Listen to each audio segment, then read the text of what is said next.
raha niatona andritra ny herinandro ny fampianarana tamin'ireo sekolim-panjakana maromaro teto Antananarivo dia niverina tamin'ny laona izany nanomboka androany.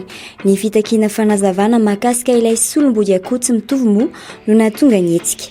Nanambary ireo mpampianatra fa resy lahatra tamin'ny fanazavana nomeny filoham-pirenena omaly teo anoloan'ireo mpanao gazety izy ireo. Manofisorana ny filohan'ny repoblika aloha satria raha ny resaka farany teto tamin'ny alatsinainy dia hoe miandry ny fanazavana avy amin'ny filohan'ny repoblika zany zay andriamatoa filohan'ny repoblika dia hitanainy le fanazavana mikasika an'ilay 65 000 ariary sy ny fomba nizarana anazy nahatonga ny olana tetỳ aminay ny fitokonana eto amin'ny lycée moderne Ampefolo zany dia tapitra ary nanomboka ny nampianatra ny mpampianatra androany. Omaly tokoa no nanazavahan'ny filoham-pirenena Indraraha Solom-body akoho iny.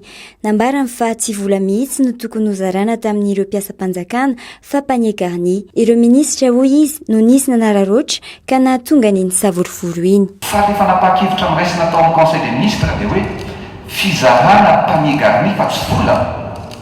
Fizarana panier garni atao eo anivon'ny ministère central. Fa nisy ny ministra nanararoatra dia narefa tany nisy tsy fantatro na fanararoatana na tsy fahaizana ny asany fa ny listan'ny mpiasam-panjakana manerana ny nosy no narefa tsy nisy mihitsy zany teny avaty amin'ny filakevitry ny ministra ny hoe andeha izara vola tsy vola mihitsy fa panier garni na hoe solopena koa akoho vary mena zay ny zavatra natao.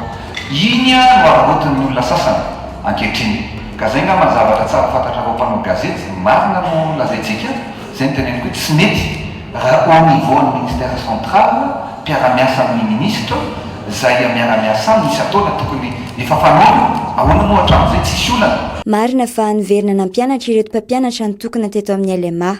Mitaky kosa nefa izy ireo ny andraisana fepetra amin'ireo tompon'andraikitra izay nanao fahadisoana tamin'ny Indraraha iny.